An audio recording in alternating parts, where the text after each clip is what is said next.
Battle Shapers is a roguelike first-person shooter by Metric Empire with a focus on speed and shooting. Having released into early access on PC, we are going to be looking at 5 facts before you buy. What up, everybody? Welcome to the channel. I'm your host, Mike Fury. Subscribe if you like content like this, and let's go ahead and get on to number 5. Story.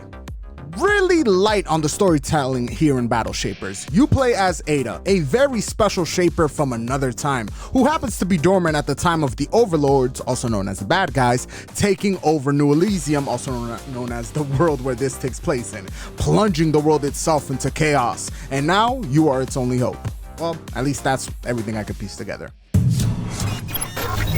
Now, if we're looking at the presentation, Battle Shapers is actually kind of nice. You have this cybernetic sci-fi city with a bunch of colors and a bunch of particle effects going off. As soon as you get into combat, you're going to see robot bits flying everywhere, turrets, flying enemies, all with different types of vibrancy and saturation attached to them. It is actually a pretty appealing game if you like this sort of setting.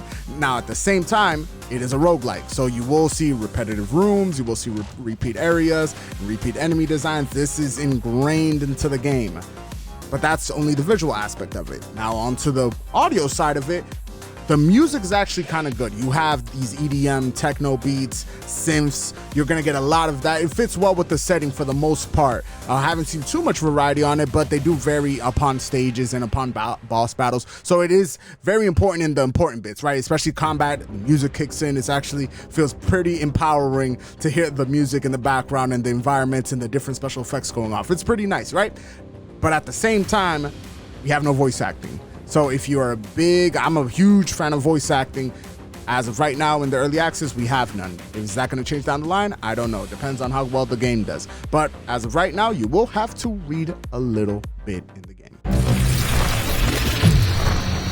The last 3 are going to be focused around what we're going to be doing in the game. One big part of the game is actually exploration. So at the start of the game, obviously you're going to suck. You're going to have no powers, your guns are going to be whacked, your runs are going to end extremely early, and that's normal. This is a roguelike. Everything is hard at the start of every single roguelike. It's just the way it is. But afterwards, after you get your 3 hours, 4 hours in, you're going to start unlocking powers, and these powers are going to allow you to traverse the world and explore different areas only accessible after getting the abilities, in a very Metroidvania sense to a certain degree. So you'll be able to dash in mid-air, you'll be able to jump off of walls, you'll be able to get into those certain heights that you weren't able to get to before, finding little secret areas, easily traversing puzzles, which happen to be a problem at a certain point in the game when you didn't have the power-up.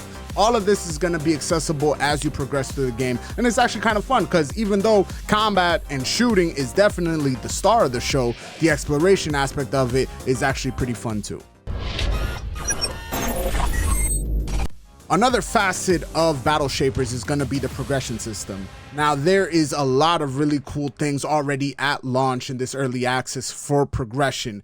Essentially, I already talked about powers. We already know they're going to help you traverse the world differently, but the cores that you're going to be unlocking are essentially your starting build, and these will fundamentally change the way you attack each and every single run and what weapons are good with what cores. And then you're going to get into the power-ups that you can find mid-run, along with the different ciphers that you can find also mid-run, and these ciphers can be as simple as a permanent buff, or it can be a brand new weapon that you find, or it can be a brand new passive that you can unlock. It's so well done to the point that it really can make it so you have amazing runs further down as soon as you start unlocking. Granted, right now there's only 52. I don't know how much there's going to be at launch. There's 52 different ciphers that you can find in the world. So each and every single time you go on a run, you have a possibility of finding one, and therefore it just enhances the way that you can play this game. As soon as you start understanding the way that the game works, you're going to be getting into that groove, into that zone, and then you're really going to start enjoying combat.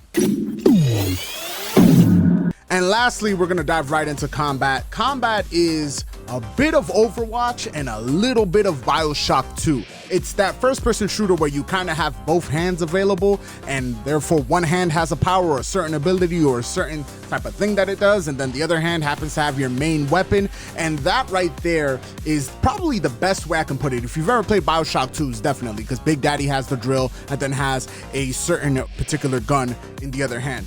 Now, at the same time, there's a major focus on speed. So you're gonna be jumping, dashing, dodging the whole entire time. At the same time, you're gonna wanna shoot, you're gonna wanna punch, you're gonna wanna solve environmental puzzles, throw grenades, you're gonna wanna use everything at your disposal as well as the traps. And the best part is that the game, the way it starts, you kind of don't understand what it's going for, but then you start unlocking the different abilities. You start understanding the fact that your punch or your big gauntlet in your left hand actually has different ways to knock enemies into each other, which enhances damage. They also take impact when you knock them into walls. Then you can knock them into traps as well. And this starts getting your brain working. And then you start creating ways to dispatch your enemies in smarter ways. Now, angles are a lot more important. And all of this is really darn cool as you progress through each and every single tower, which eventually culminates in this really cool boss fight. And it's you versus them. And then they realize they're a little outmatched. So then they get some minions in there. And then you got to get the minions. You got to get the buffs. So you add all of that. You add the progression. You add the traversal. You add cool boss fights along with a variety of guns. This is what makes Battle Shapers extremely cool, and it runs extremely well, and it literally just launched in early access. I cannot wait for this game to release. Make sure to check out Battle Shapers. Make sure to hit the like button, hit the subscribe button if you like content like this and you want to see more content like this, as well as the review when this game hits 1.0. I'm your host, Mike Fury. It's been a complete pleasure. Until next time, Mike, off.